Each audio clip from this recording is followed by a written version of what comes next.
কি ব্যাপার, একটা শান্তিপূর্ণ এলাকা তোমরা অশান্তি ঘটাচ্ছ? কি দিয়ে কি হয়েছে? স্যার তেমন কোনো সমস্যা না, ছোটখাটো বিষয় নিয়ে একটা ঝামেলায় চেয়ারম্যান সাহেবরে বলেছি। তুমি চেয়ারম্যানের ডাকিছো, আমারও তো যাই এই লোক ডাকি নিয়েছে। তা কি দিয়ে কি সমস্যা হয়েছে বলো তো? তোমরা কি বলবা নাকি থানায় নিয়ে তোমাকে সালিশ করা লাগবে? না স্যার, থানায় নেওয়া লাগবে না। থানায় নেওয়া লাগলে কি আমি আপনার এই জায়গায় ডাকি নিয়ে আসতাম? ঘটনা হচ্ছে ওই ভাই কি করিস তাহলে শোনেন। হ্যাঁ, ওই বন্ধু আমার বুইরাইল সেই বালি করো, কাজ করো। হ্যাঁ ওই সাইড হ্যাঁ ওই সাইড ভালো করে করো, একটু ডাবাই দাও ভালো করে। কিরাম দিচ্ছে নাইট ভাই ভাই, আপনি তো হ্যাঁ দাঁড়া রয়েছেন, আর ওইদিকে কি হচ্ছে খবর কি রাখিস? মানে কি করছিস তুই? ওইদিকে আবার কি আসছে? আরে ভাই, আপনি তো কোনো খবরই রাখেন না দেখতেছি। ওইদিকে আপনার বক্কার ভাই আইলির কোনো হুদিসই দেখতেছি না দেখলাম। এ তুই কি করতে চাচ্ছিস? হদিস দেখতিস না মানে আইল কি নেই? আমি কি আপনারা মিথ্যে কথা করছি? হারাম যদি একটু আইল থাকে। ওরে সব বনাস করিস, চল চল চল। এই চলেন। আমার বই আমার আইল আমি কাটবো, তাতে কার কি আসে যায়? আসুক আজকে যে ওই আসে। যে ওই দেখেন। তুই কি শুরু করিস রে? বুইরাল কেটে কি আসছিস? এ তুই কার বারে চেপতেছিস? আমার আইল আমি কাটবো, তাতে তোর কি? হ্যাঁ আমার কি মানে? এই বই কার? হ্যাঁ তোর 5 শতক বুইরাল তুই এরকম করে কাটতেছিস, তাহলে আমার 1 বিঘে বই রয়েছে, তার আইল কিরকম করে কাটাও? আমি যখন 1 ইঞ্চি আইল কাটতেছি রে, তাহলে তুই আইল কাটার সাহস পাস কি? কাটতেছি মানে আমার জমির আইল আমি কাটবো, তাতে তোর কি? দেখেছেন ভাই, ও কাটতে আবার বড় বড় কথা করছে। আর আগের বার কুষ্টা লাগাইছিলাম না আমরা, ও ওই পাশে আমরা ছাড়ি দিয়ে আসি, ওরা এইবার কাটতে আরো এই পাশে ঠেলি দিচ্ছে আমাকে। এ তোরা জমি কনে ছাড়ছিস রে? আমার ন্যায্য জমি আমি পাইছি, তা তুই সমস্যা কি? এ তোর ন্যায্য জমি কি রে? তুই আমিনদের টাকা পয়সা খাওয়াইয়ে জমির আইল ঠেলতে নিয়ে এলি এই পর্যন্ত। আমরা সরকারি আমিন তিনবার আমিন এনে এই জমি সেটেল করেছি, শুধু তোমার পার্টের ছাড়া ছোট ছিল বলে তোমার সুযোগ দেওয়া হইলো। তুমি তাও কথা দিলে যে পাট উঠে গেলে তুমি 1 ফুট করে ছাড়ি দেবা। আজ 1 বছর হয়ে গেছে, জমি কি ছাড়ি চাও? আমি কি কোনোদিন চাইছি? মানুষের সুযোগ দিতে হয় না, সুযোগ দিলেই আইল কাটতে একদম জমির মধ্যে ঢোকে না। তোর যদি আইল লাগে তা তোর সীমানার মধ্যে যায় আইল রাখবি, আমার আইল লাগবে না, আমি আইল কাটি ফেলাচ্ছি। এ বক্কা, তুই আবার আইলির পরে কপ দিচ্ছিস? তোরে কলাম এনে রক্ত হয়ে যাবে বলো। এ রক্ত হয়ে যাবে মানে? আমার হাতে কুদাল লেগেছে, কুদাল দিয়ে বাড়ি তোর মাথা ফাটা গেলাই দেবো। ওরে এত বড় কথা ভাই, এত বড় কথা! তুমি নাইট বার গায়ে হাত দিলে কি আমরা কি বসে পুরা থাকবো? দাবারিশ করে গিয়ে আইল আমি কাটবই। এ তুই তারপরে আবারই করতেছিস?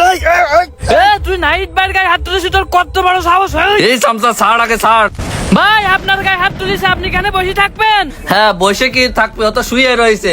আহা তোর দাঁত কেন বাইর করতেছিস?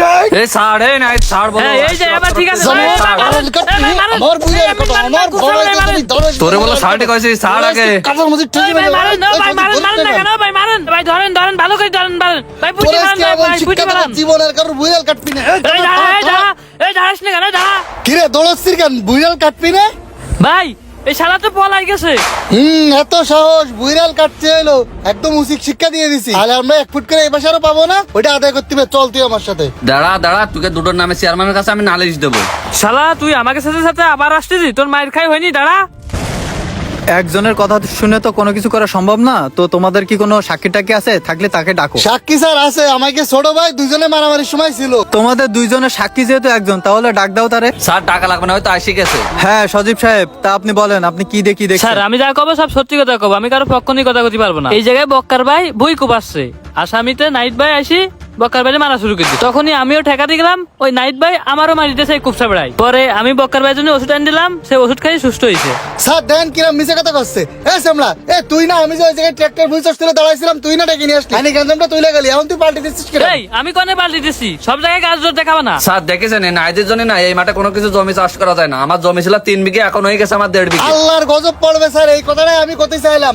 আমার দাদা জমি পাইছে আমি 3 বিঘে, সেই জমি হয়ে গেছে এখন 1.5 বিঘে, শুধুমাত্র এই বক্কার রাইল টেলার কারণে। আগের বার একবার জমি পাইছে আমি, তার ভুঁড়ির মধ্যে 1 ফুট পাতি যায়, 1 বছর হয়েছে ছাড়িনি। আমি আজকে শুধু কইছি যে তুমি আইল চাইছে না, এই ছিল আমার অপরাধ, এর জন্য আমার মারলে আর আমার ডেকে নিয়েছে আইতি। দেখেছেন স্যার, আর সত্যের পক্ষে আমি সাক্ষী দিচ্ছি বলে আমাকে অপরাধী বানাচ্ছে। আচ্ছা ঠিক আছে, আমি আপনাদের সবার কথা বুঝতে পারছি। নাইট সাহেব, আপনি সসম্মানে আমার সাথে থানায় চলেন। এই সজীব একদম চলে গেছে কিনা? না, ও তো আরো আগে চলে গেছে, আমি দেখেছি। এনে ধর ভাই। সজীব তোর কথাটা না আমার খুব পছন্দ হয়েছে, এমনি তোরে আমি কিছু টাকা দিয়ে আচ্ছা দিলাম। ভাই, আমি তো আপনি যেই পাল্লি করেন আমি সেভাবে তো সাক্ষীটা দিলাম। ভাই এই সমাজে কিছু মানুষ আপনাকে বিপদে উস্কে দিয়ে তারপর আবার আপনার বিরুদ্ধে কাজ করবে। কিছু কিছু মানুষ আছে টাকার কাছে নিজের সততাকে বিক্রি করে। তাই অন্যের উস্কানিতে কোনো ধরনের সংঘর্ষে জড়াবেন না।